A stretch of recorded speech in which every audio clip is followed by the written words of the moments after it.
wabarakatuh. Innal hamdalillah nahmaduhu wa nasta'inuhu wa nastaghfiruhu wa na'udzu billahi min shururi anfusina wa sayyiati a'malina may yahdihillahu fala mudilla lahu wa man yudlil fala hadiya lahu. Asyhadu an la ilaha illallah wa asyhadu anna Muhammadan abduhu wa rasuluh. Allahumma salli wa sallim ala sayyidina Muhammadin wa ala alihi wa ashabihi wa man tabi'ahum bi ihsan ila yaumiddin. Ya ayyuhalladzina amanu taqullaha haqqa tuqatih wa la tamutunna illa wa antum muslimun.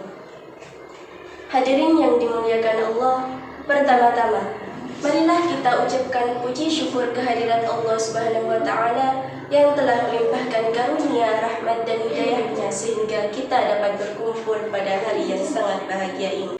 Salawat serta salam semoga tetap tercurah limpahkan kepada Nabi Muhammad SAW, kepada keluarganya, para sahabatnya dan kita selaku umatnya yang insya Allah akan taat dan patuh kepada ajarannya sampai hari kiamat nanti.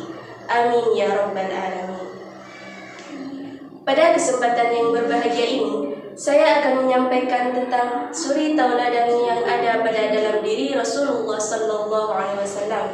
Allah Subhanahu wa taala berfirman, sesungguhnya telah ada dalam diri Rasulullah SAW suri tauladan yang baik bagimu, yaitu bagi orang yang mengharap rahmat Allah dan kedatangan hari akhir dan dia banyak menyebut nama Allah. Quran Surat Al-Ahzab ayat 21. Dari ayat tadi jelas bahwa kita umat Islam mempunyai suri tauladan yang patut kita contoh dan idolakan, yang bisa membawa kita bahagia hidup di dunia dan di akhirat, yaitu Nabi Muhammad SAW. Nabi Muhammad SAW adalah seorang yang tinggi akhlaknya, yang baik tutur katanya ataupun kasih sayangnya terhadap sesamanya, dan terpelihara dari sifat-sifat jahat. Rasulullah merupakan orang yang mendapat jaminan dari Allah Subhanahu wa taala dan dengan kehidupan di dunia dan di akhirat.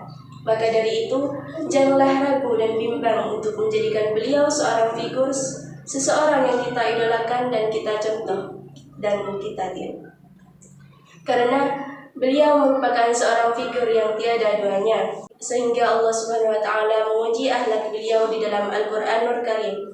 Apabila kita mencontoh Rasulullah SAW, yang pasti kita termasuk orang-orang yang mengharapkan ridha Allah Subhanahu wa taala, dan kelak di hari kiamat kita tidak termasuk orang yang merugi.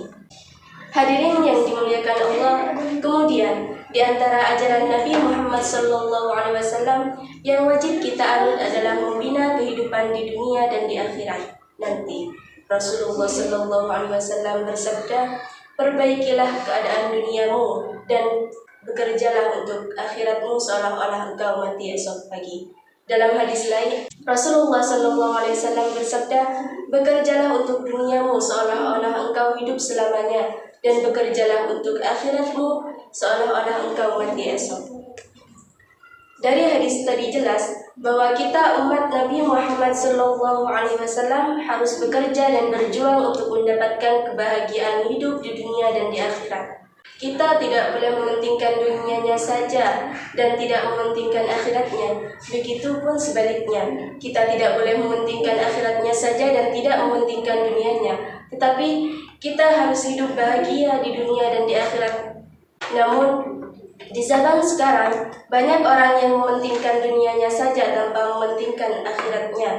Bahkan mereka sudah lupa pada pegangannya, yaitu agama Islam yang telah dibawa oleh Rasulullah SAW. Selain itu juga, banyak orang yang mengaku dia cinta kepada agama Islam, cinta kepada Allah Ta'ala dan Rasulnya, tetapi jarang sekali mereka menjadikan Rasulullah SAW sebagai contoh ataupun suri tauladan untuk dirinya.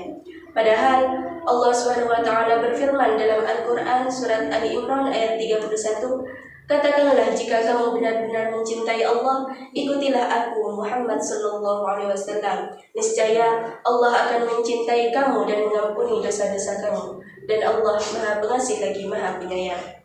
Maka dari itu, marilah mulai sekarang kita sadar dan kembali lagi berpegang teguh pada agama Islam yang telah dibawa oleh Rasulullah SAW, dan menjadikan beliau seorang suri tauladan bagi kehidupan kita sehari-hari, agar kita tidak menjadi orang yang sengsara di dunia dan di akhirat nanti.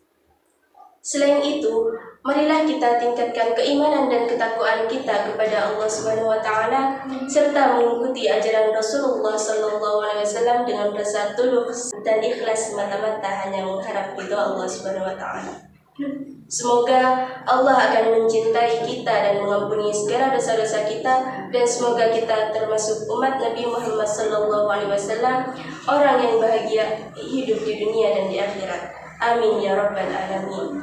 Demikian pidato dari saya. Mohon maaf apabila ada kesalahan, karena saya adalah manusia biasa yang tak luput dari dosa. Wallahul muwaffiq ila aqwamit thariq. Assalamualaikum warahmatullahi wabarakatuh.